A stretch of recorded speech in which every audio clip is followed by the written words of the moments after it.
Well, the first thing that colleges and universities should do is get their people out into the business community, because if they just get the 4-year degree or the 2-year degree, they're not going to be able to get into a facility and work. So what they have to do is they have to get them out. You can do this through internship programs, you can do it through part-time jobs, but the bottom line is that anybody who's in college today needs to get into a business in some way, in their chosen field, show themselves, distinguish themselves, show that they are worthy of being an employee there at some time, and look for people who could be a mentor. Find people who will want to like you and take you under their wing. That's the only way that you're going to buck this trend of people getting out of college and not being able to find a job.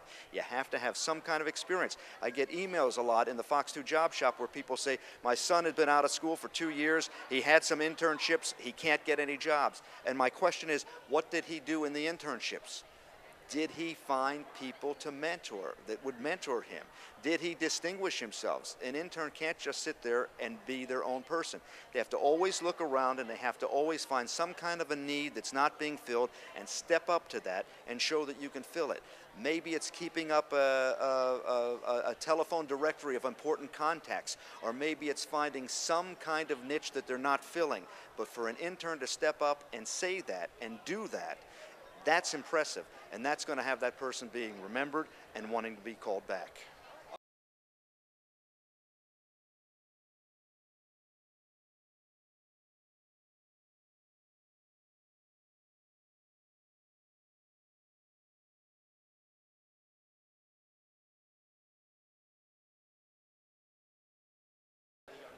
So many employers tell me we have nothing against hiring older people, but if they act older, that becomes a problem. Well, how do you act older?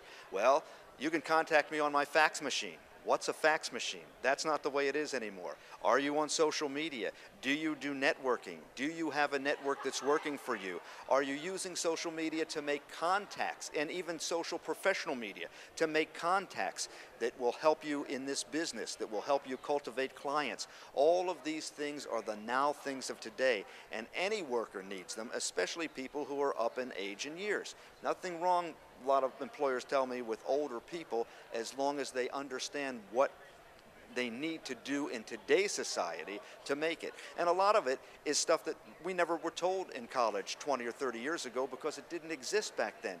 But there are new ways of doing things, and that's what they have to portray, that they have the ability to do that kind of stuff.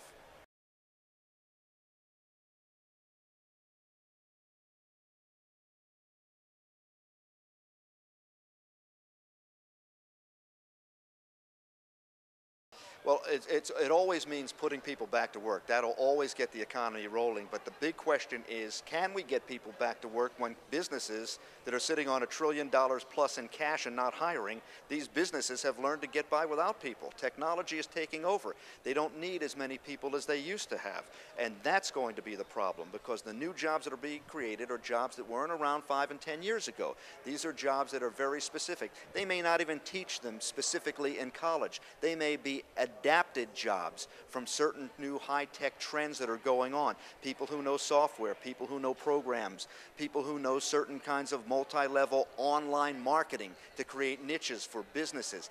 Those are the kinds of jobs that are growing today outside of the engineers and the technologies and the medical field. But those are the kinds of jobs that are growing today that nobody trained us for because they didn't exist a couple of years ago. That's starting to change, but until companies realize that they do need people and create the jobs for those people, people are going to not have jobs. And the only way I believe the unemployment rate is going to drop is when a lot of people sadly age themselves out of the workforce and they're not counted anymore.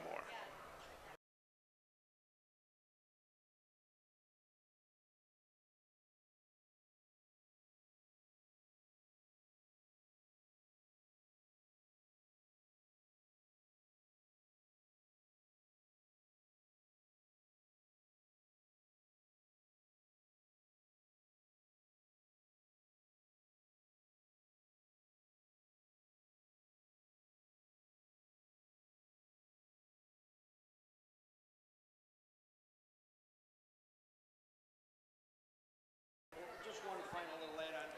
When you speak to business people, what do you think is the number one thing that they need to hear? that the economy is improving. That's what everybody wants to see, that something good is happening, that there is economic improvement. And it is happening today in metropolitan Detroit.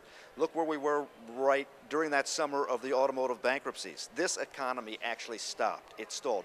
Nothing was going on anywhere, and there was a ripple effect. So we're doing a lot better now than we were then. The question is, how far can the economy continue to improve, and how fast will it happen? We don't know the answer. But when you look at housing, values are starting to come back. They're still about 30–40% below where they were, but they're starting to come back. Our employment situation in metropolitan Detroit is certainly starting to come back. We're able to hire more workers. There are jobs that are not being filled in the engineering and technology area, and even in medical and healthcare, because that's continuing to grow, especially with changes in the healthcare program. So all of this is great inertia. And let's not forget about the automobile industry. They may be doing 14 to 15.5 million units in the next year.